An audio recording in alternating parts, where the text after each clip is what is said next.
All day Wednesday, rescue crews... This court finds it fitting to try the defendant as an African American. That matter in this country have been reduced in choice. There are two political parties. They have potentially tens of thousands of documents that are still uncatalogued. So there could be documents they've got no idea of the importance of that they've got stored. LQ1, you know I'm back with some of the craziest clips from all over the internet. You know what to do. Hit that like button. Let's get to the video. Southeastern Spain got drenched with a year's worth of rain in less than 8 hours, inundating rivers and streams that ripped through and ripped apart Spanish communities in and around Valencia. All day Wednesday, rescue crews raced to reach those who found themselves cut off by the floodwaters. Jose Manuel Rayan said, "I have friends who lost their house, lost their cars, they've lost everything. And the factory where I work is destroyed." Overwhelmed rescuers used whatever means available to save some in distress, but they could not reach all. The suddenness of the flash flood trapped dozens of people who perished. Social media posts captured incredible scenes of the water sweeping away cars and everything else.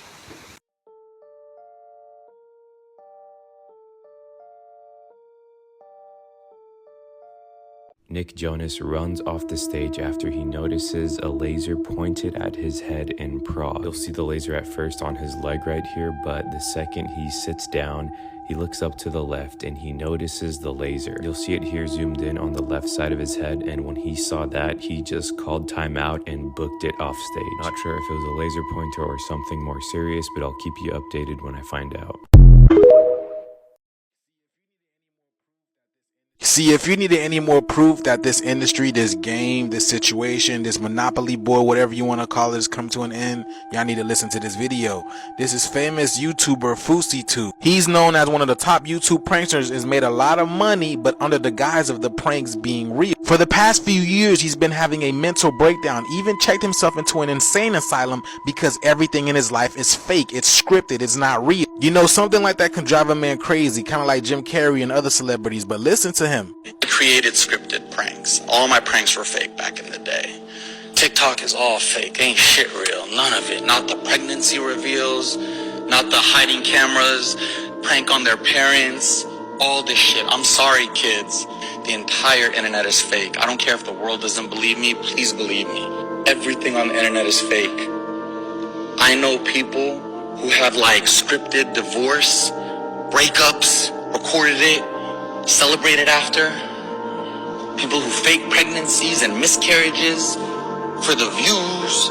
All of it. They manipulate you. They get you vulnerable. See, that's what I'm saying. They get you hooked on these certain celebrities and these famous people, and then you get your energy invested, and then they pull them away, or they have some type of fake death and all that type of stuff, and you believe it's real. Now you're giving all this time, energy, and money to somebody that you've never met in life. Everything is fake. People are waking up and realizing everything is fake. The food is fake. Everything is fake. The water's poison. The air is poison. Everything. And this is why this new age must come upon us. But yeah, so what do you guys think about this video? Let me know down in the comments below, y'all. Let's continue to get this shift. Peace in. Due to the extreme and violent nature of this crime, this court finds it fitting to try the defendant as an African American. Henceforth, you will be referred to for the jury by the name Bondell Brown.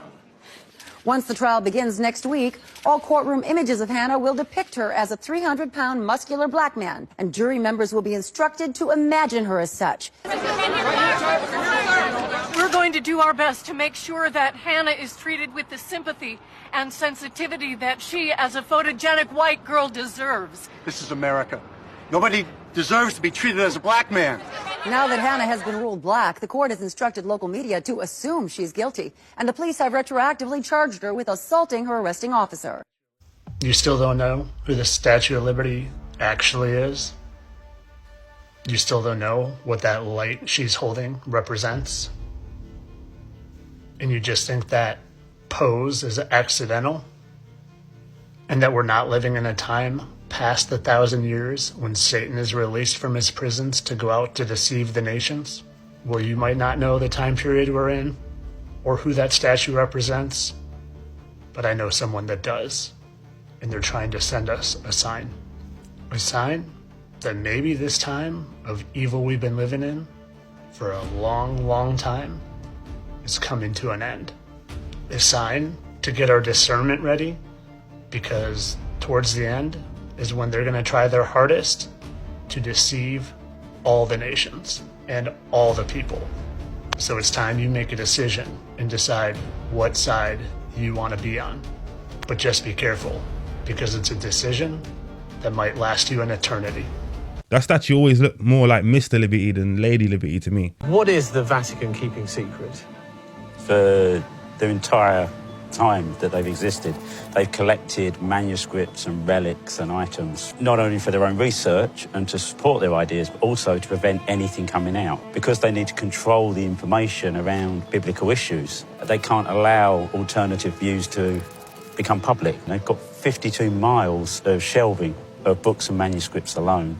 So that will be everything from early first century fragments to potentially entire alternative gospels. There's the potential for alternative views to emerge. There were lots of different books originally that were set to go in the Bible, and it was only through a process of politics mainly that the final books were chosen. You'd expect an archive to be a public record that's made available, but because there's the potential for controversial material, you're not allowed access. They have potentially tens of thousands of documents that are still uncatalogued.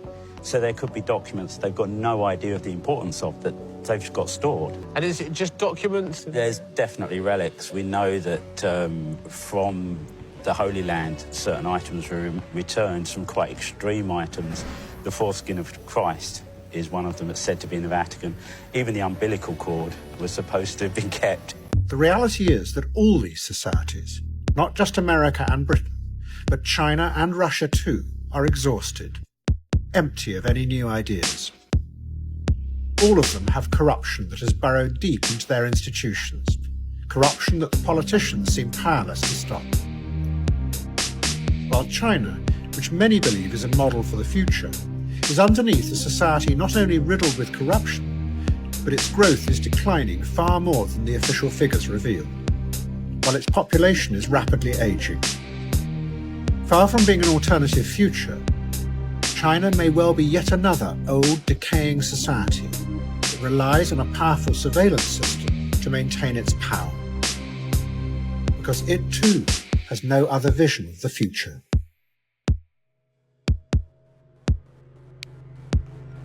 The third possibility is to try to imagine genuinely new kinds of futures, ones that have never existed before.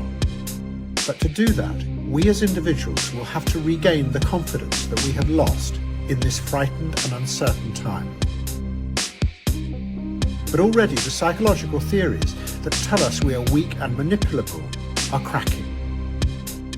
And more people are beginning to realize that the fragmented emotions of anxiety and suspicion that they feel inside them may really be just the raw material for the technology corporations to feed off. It may be that we are really far stronger than we think. The anthropologist and activist David Graeber, who died last year, described the forgotten idea that is waiting to be rediscovered, and how thrilling it could be. The ultimate hidden truth of the world, he wrote, is that it is something we make, and could just as easily make differently. See the Make America Great Again. My comment is, do you accept that that could possibly be construed as a racist remark? And most people, a lot of people go, how could that be racist? Make America great again? I said, so just ask yourself from an African-American experience, when was it ever great in America for the African-American? When was it great? So if you're making it great again, it's not including them.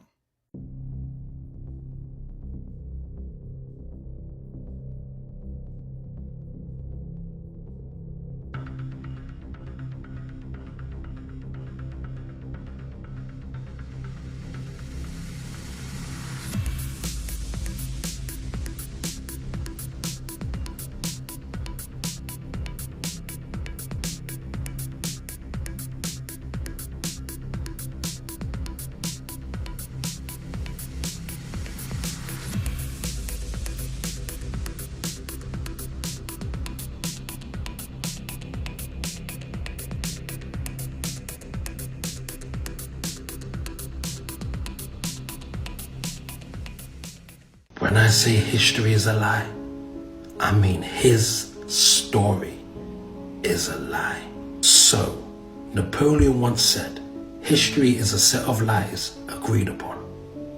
And the way that they're able to achieve this is to take away 1,000 real years and replace them with 1,000 fake years.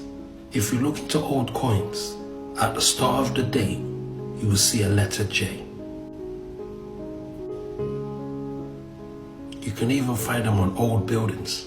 This J, throughout history, gets changed into a 1. So it no longer says 827, but the year 1827. Sometimes it gets changed into a letter I. Can you see that? This coin clearly shows 654, but the label in the museum will say 1654. There's no excuse for this one, because it doesn't even have an I or a J. So to the untrained eye, that says 1648, but that's a J, so that's really 648. They've added 1,000 years to our timeline. What's the darkest part of history that you've recently discovered? The real history of what Western Africa was like before white people got there. And I'll give you a thought experiment. You're quite a fit, athletic young man, 23 years of age, okay? Imagine you are a British sailor, okay? Same build you are now. You've been sailing for 3 months on this little wooden ship, eating nothing but hardtack. You got scurvy, you're sick, you're malnutrition, okay? We put you on the coast of Africa. It's 49 degrees, okay? You're in a thick red cotton jacket, and I give you a musket, a gun, a weapon of death. And I say, okay, here we are. I want you and the 60 other men on this boat to go and catch 300 of these big black African dudes from 20 miles inland, but you're not allowed to shoot them. No, you have to get them on the boat without hurting them. Somehow.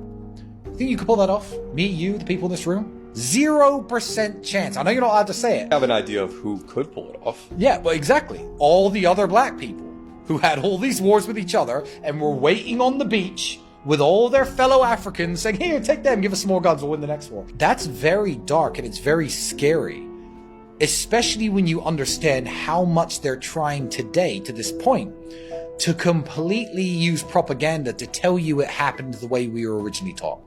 So the transatlantic slave trade managed to transport 12 million people in a span of 350 years, with an average of 400 people per trip, with each trip taking about 2 months, meaning that they would have to transfer around 35,000 people per year in a highly coordinated, constant flow of ships from Africa to North America without error for 350 years, with factors like weather, navigation challenges, ships maintenance and repair. On average, ships lasted 10 to 20 years, mortality rates being 10 to 50% per trip, conflicts and piracy. Only about 70 to 75% of the ships that made that trip ever completed their voyages successfully, meaning that this process was fraught with interruptions and challenges and far from smooth and inefficient. Taking into consideration all these factors would make this process last over 5,000 years.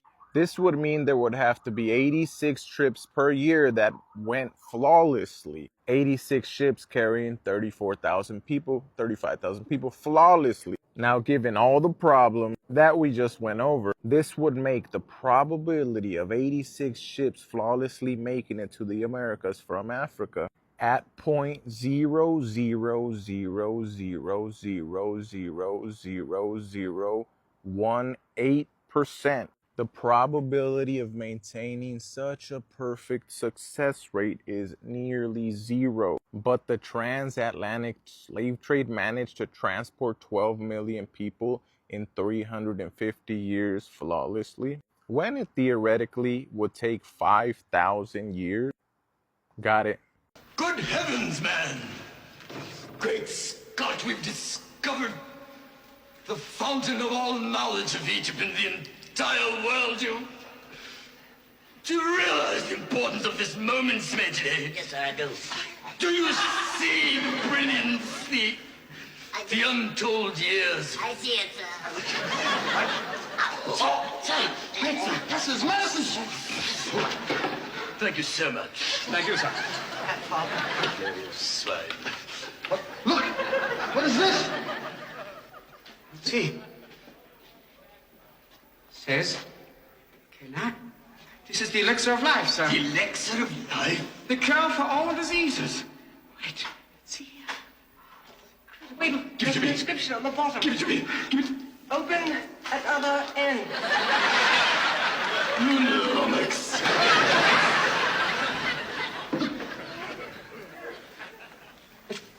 This can't be, man. What? You know what this is? What is it, Buddha? It's the book of life. Book of life. In the beginning, when man arrived on Earth, the black gods did leave their spacecraft, and they walked, and they named the beasts of the sea and the animals of the land. Heavens. And man in his blackness did walk the earth, making medicine. Medicine? They discovered time. These were all black people got down.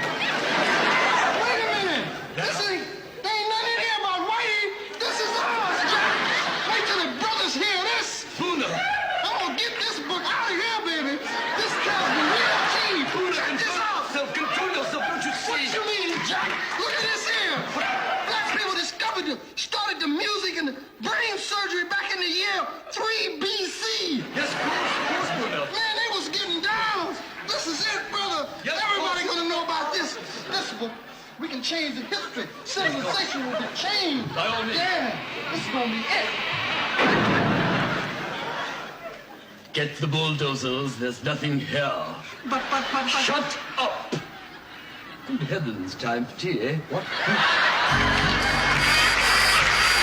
Controversial image, and that on the horse is Boabdil, with what was left of his army fleeing back into Africa via the Gulf of Gibraltar. This image is controversial because the same people who claim that the Moors were not black used this image to show that Africans were defeated and chased out of Spain. So when we were defeated, or in defeat, we were African. But when we were civilizing and educating Europe, we were white.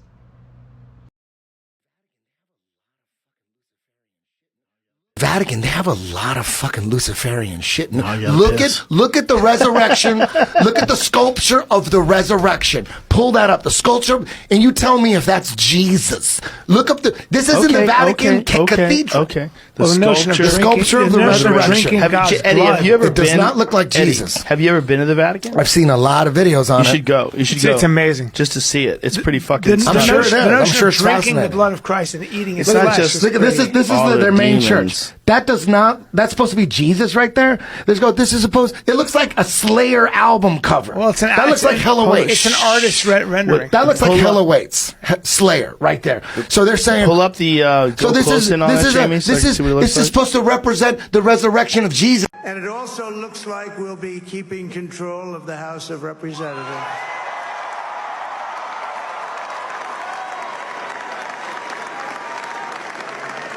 And I want to thank Mike Johnson. I think he's doing a terrific job. Terrific job. I want to also thank my beautiful wife, Melania, First Lady.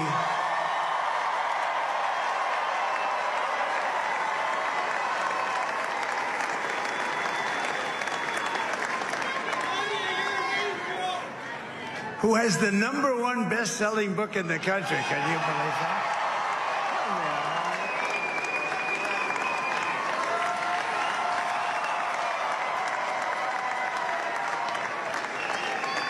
Oh, no, she's done a great job. Works very hard to help people. So I just want to thank her. But I want to thank my whole family, my amazing children, and they are amazing children. Now, we all think our children are amazing. Everybody here thinks their children are amazing, but that's a good thing when you think they are. But Don, Eric, Ivanka, Tiffany, Barron, Laura, Jared, Kimberly, Michael, thank you all. What a help. What a great help.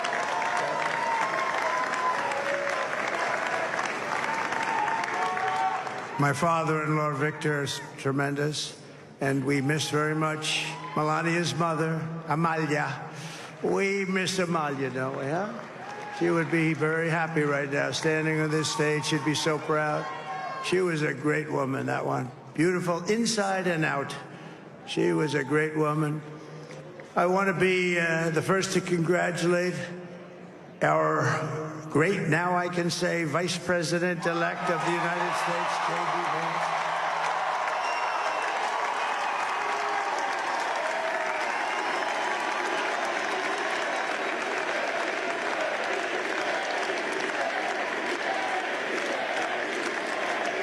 And his absolutely remarkable and beautiful wife, Usha Vance. And he's a feisty guy, isn't he? You know, I've said, go into the enemy camp. And you know, the enemy camp is certain networks. And a lot of people don't like to, sir, do I have to do that? He just goes, okay. Which one? CNN, MSDNC? He'll say, all right, thank you very much. He actually looks fine. He's like the only guy I've ever seen. He really looks forward to it, and then he just goes in and absolutely obliterates them. Say a couple of words.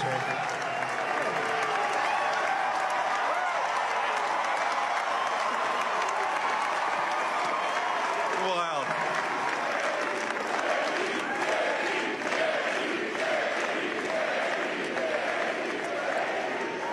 Well, Mr. President, I appreciate you allowing me to join you on this incredible journey. I thank you for the trust that you placed in me. And I think that we just witnessed the greatest political comeback in the history of the United States of America. There is no democratic president in the world. I say truly. Who is the democratic president? Trump? Obama? Who is here in Britain? We should be clear. Democracy is an illusion. We cannot have democracy in a capitalist, imperialist, patriarchal system, religious system. Why not? Because this is, they want money. Because if you remove religion and capitalism and imperialism, then you will have socialism. And then no government will be there, you know.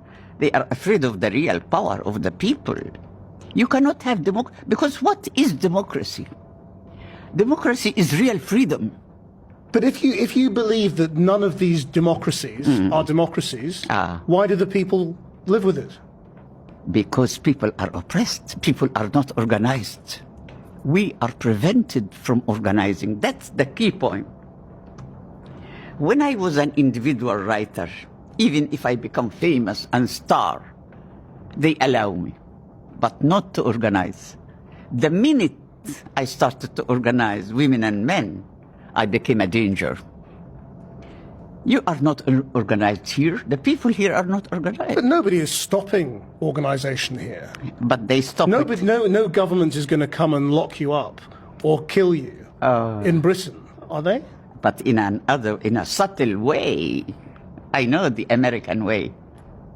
There is no national conspiracy to buy elections and control America. Don't need a formal conspiracy when interests converge. These people went to the same universities and fraternities. They're on the same boards of directors. They're in the same country clubs. They have like interests. They don't need to call a meeting. They know what's good for them, and they're getting it. And there used to be 7 oil companies. There are now 3. It will soon be 2. The things that matter in this country have been reduced in choice. There are 2 political parties. There are a handful of insurance companies. There are about 6 or 7 information things. But if you want a bagel, there are 23 flavors because you have the illusion. You have the illusion of choice. Well, that about wraps the video up for today, guys. We look at content from many different places and points of view to assess whether it's complete nonsense or whether it's got some substance to it.